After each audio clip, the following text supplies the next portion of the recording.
Week 30, Day 5, Joel 1 to 3, and Matthew 10. The word of the Lord that came to Joel, son of Putiel. Hear this, you elders. Listen, all who live in the land. Has anything ever happened in your days or in the days of your ancestors? Tell it to your children, and let your children tell it to their children, and their children to the next generation. What the locust swarm has left, the great locusts have eaten. What the great locust has left, the young locusts have eaten. The young locusts have left, other locusts have eaten. Wake up, you drunkards, and weep. Wail, all you drinkers of wine. Wail because of the new wine, for it has been snatched from your lips. A nation has invaded my land, a mighty army without number. It has been the teeth of a lion, the fangs of a lioness. It had laid waste my vines and ruined my fig trees. It has stripped off their bark and thrown it away, leaving their branches white. Mourn like a virgin in sackcloth, grieving for the betrothed of her youth. Grain offerings and drink offerings are cut off from the house of the Lord. The priests are in mourning, and those who minister before the Lord. The fields are ruined, the ground is dried up, the grain is destroyed. The new wine is dried up, the olive oil fails. Despair, you farmers, wail, you vine growers. Grieve for the wheat and the barley, because the harvest of the field is destroyed. The vine is dried up, and the fig tree is withered. The pomegranate, the palm, and the apple tree, all the trees of the field are dried up. Surely the people's joy is withered away. Put on sackcloth, you priests, and mourn. Wail, you who minister before the altar. Come spend the night in sackcloth, you who minister before my God. For the grain offerings and drink offerings are withheld from the house of your God. Declare a holy fast, call a sacred assembly, summon the elders and all who live in the land, to the house of the Lord your God, and cry out to the Lord. Alas, for the day of the Lord is near. It will come like destruction from the Almighty.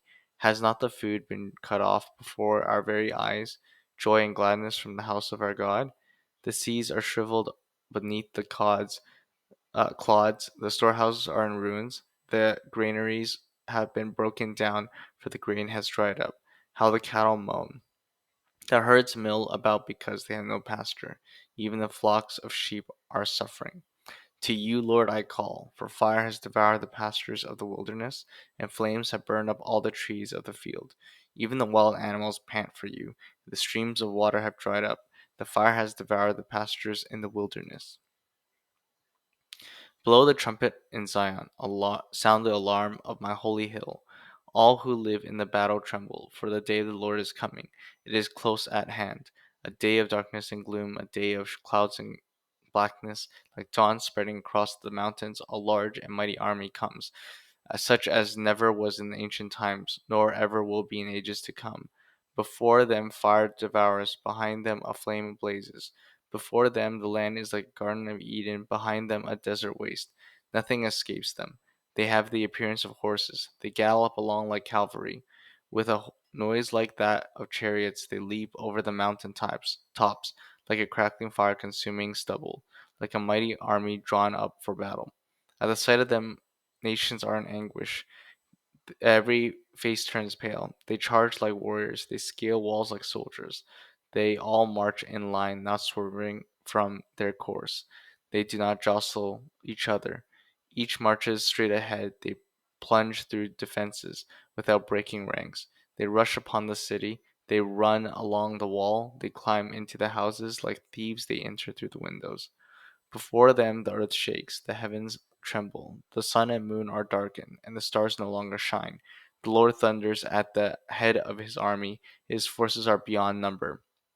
The mighty is the army that obeys his command. The day of the Lord is great, it is dreadful, who can endure it?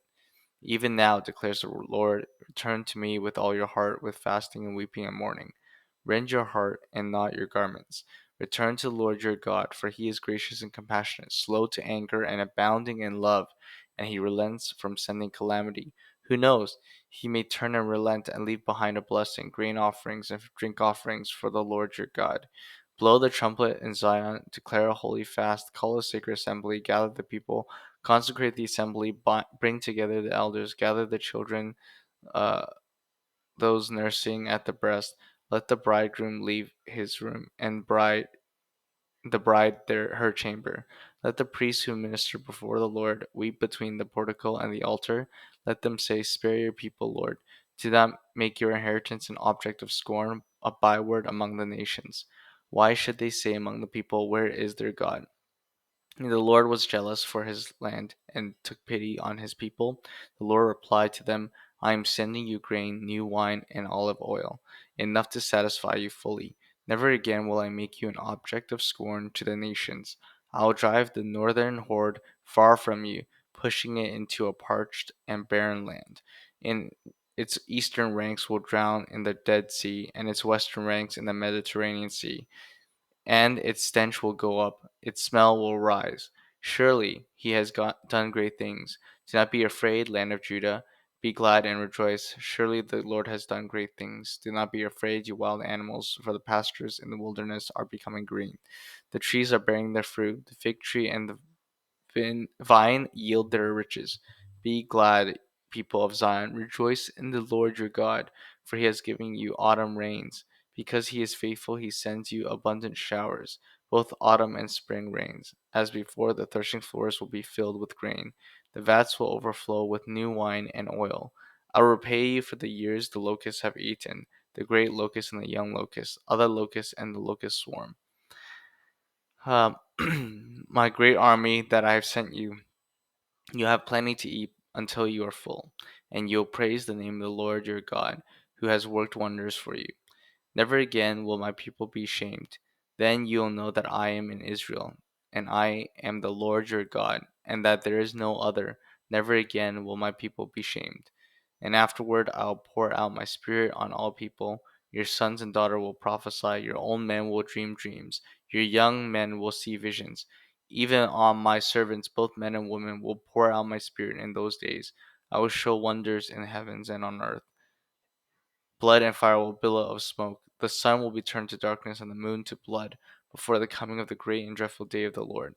And everyone who calls on the name of the Lord will be saved. For on Mount Zion and Jerusalem there will be deliverance, as the Lord has said, even among the survivors, whom the Lord calls. In those days and at that time, when I restore the fortunes of Judah and Jerusalem, I will gather all nations and bring them down to the valley of Jehoshaphat. There I will put them on trial for what they did to my inheritance, my people Israel. Because they scattered my people among the nations and divided my land. They cast lots for my people and traded boys for prostitutes. They sold girls for wine to drink. Now, what have you against me, Tyre and Sidon, and all your regions of Philistia? Are you paying me for something I have done? If you are paying me back, I will swiftly and speedily return on your own heads what you have done. For you took my silver and my gold and carried off my finest treasures to your temples. You have sold the people of Judah and Jerusalem to the Greeks, that you might send them far from their homeland. See, I am going to rouse them out of the places to which you sold them, and I will return on your own heads what you have done. I will sell your sons and daughters to the people of Judah, and they will sell them to the Sabaeans, a nation far away. The Lord has spoken. Proclaim this among the nations. Prepare for war. Rouse the warriors. Let all the fighting men draw near and attack. Beat your plowshares into swords and your pruning hooks into spears. Let the weakling say, "I am strong." Come quickly, all you nations from every side, and assemble there. Bring down your warriors, Lord. Let the nations be roused. Let them advance into the valley of Jehoshaphat, for there I will sit to judge all nations on every side. Swing the sickle, for the harvest is ripe. Come and trample the grapes, for the winepress is full and the vats overflow. So great is your wickedness, their wickedness. Magnitudes, magnitudes in the valley of decision. For the day of the Lord is near in the valley of decision. The sun and moon will be darkened, and the stars will no longer shine. The Lord will roar from Zion, the thunder from Jerusalem. The earth and heavens will tremble, but the Lord will be a refuge for his people, a stronghold for the people of Israel. Then you'll know that I, the Lord your God, dwell in Zion, your holy hill, my holy hill. Jerusalem will be holy, never again will foreigners invade her. In that day the mountains will drip new wine, and hills will flow with milk. All the ravines of Judah will run with water. A fountain will flow out of the Lord's house and will water the valley of acacias. But Egypt will be desolate, Edom a desert waste, because of violence done to the people of Judah, in whose land will shed innocent blood. Judah will be inhabited forever, and Jerusalem through all generations. Shall I leave their innocent blood unavenged? No, I will not. The Lord dwells in Zion. Matthew 10. Jesus called his disciples to him and gave them authority to drive out impure spirits and heal every disease and sickness. These are the names of the 12 apostles. First, Simon, who is called Peter, and his brother Andrew, James, son of Zebedee, and his brother John, Philip and Bartholomew, Thomas and Matthew, the tax collector, James, the son of Alphaeus, and Thaddeus, Simon the zealot, and Judas Iscariot, who betrayed him. These 12 Jesus sent out with the following instructions: Do not go among the Gentiles or enter any towns of the Samaritans. Go rather to the lost sheep of Israel. As you go, proclaim the message: The kingdom of heaven has come near. Heal the sick, raise the dead, and cleanse those who have leprosy. Drive out demons. Freely you have received, freely give. Do not get any gold or silver or copper to take with you in your belts, no bag for the journey, or extra shirt or sandals or a staff, for the worker is worth his keep. Whatever town or village you enter, search there for some worthy person and stay at their house until you leave. As you enter the home, give it your greeting. If the home is deserving, uh, let your peace rest on it. If it is not, let your peace return to you. If anyone will not welcome you or listen to your words, leave that home or town and shake the dust off your feet. Truly I tell you, it will be more bearable for Sodom and Gomorrah on the day of judgment than for that town. I am sending you like sheep among wolves. Therefore be as shrewd as snakes and as innocent as doves. Be on your guard. You'll be handed over to the local councils and be flogged in the synagogues. On my account, you'll be brought before governors and kings as witnesses to them and to the Gentiles. But when they arrest you, do not worry about what to say or how to say it. At that time, you'll be given what to say, for it is not you speaking, but the Spirit of your Father speaking through you. Brother will betray brother to death, and a father his child. Children will rebel against their parents and have them put to death. You will be hated by everyone because of me, but the one who stands firm to the end will be saved. When you are persecuted in one place, flee to another. Truly I tell you, you will not finish going through the towns of Israel before the Son of Man comes. The student is not above the teacher, nor a servant above his master. It is enough for students to be like their teachers and servants like their masters. If the head of the house has been called Beelzebul, how much more the members of his household? So do not be afraid of them, for there is nothing concealed that will not be disclosed, or hidden that will not be made known. What I tell you in the dark, speak in daylight. What is whispered in your ear, proclaim from the roofs. Do not be afraid of those who kill the body but cannot kill the soul. Rather be afraid of the one who can destroy both soul and body in hell. Are there not two sparrows sold for a penny? Yet not one of them will fall into the ground outside your Father's care. And even the very hairs of your head are numbered. So don't be afraid. You are worth more than many sparrows. Whoever acknowledges me before others, I'll acknowledge before my Father in heaven. But whoever disowns me before others, I'll disown before my Father in heaven. Do not suppose that I come to bring peace to earth. I did not bring peace, but a sword. For I have come to turn man against his father, a daughter against his mother, a daughter-in-law against her mother-in-law. Man's enemies will be the members of his own household. Anyone who loves their father or mother more than me is not worthy of me. Anyone who loves their son or daughter more than me is not worthy of me. Whoever does not take up their cross and follow me is not worthy of me. Whoever finds their life will lose it, and whoever loses their life for my sake will find it.